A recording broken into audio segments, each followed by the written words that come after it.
The boy had just buried his wealthy boss and returned home when, to his astonishment, he received a text message from the very same boss. Terrified, he immediately urged his dad to exhume the body, convinced that the boss might still be alive. However, his dad informed him that the boss's body had already been autopsied, and the cause of death was determined to be a heart attack.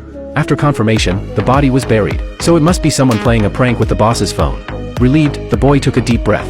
But the more he thought about it, the more he felt something was off. The text used a secret code that only he and the boss knew. How could it be sent by someone else? Half believing, half doubting, the boy still went to the boss's grave and nervously dialed the boss's phone number. To his horror, the sound of a ringing phone came from inside the grave. This meant that the text was truly sent by the deceased boss. The boy was so scared that he couldn't sleep for 3 consecutive days. Helpless, he sent a text back to the boss, begging him to rest in peace in heaven and not to disturb him.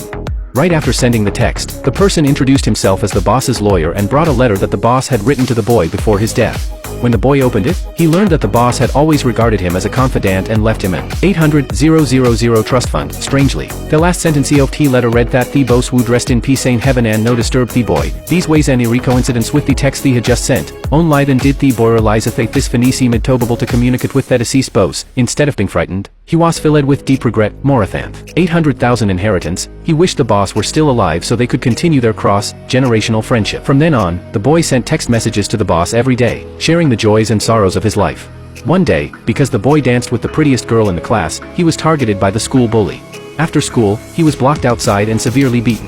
When the boy got home, he cried to the boss about this incident, just like he always did, and then fell asleep crying.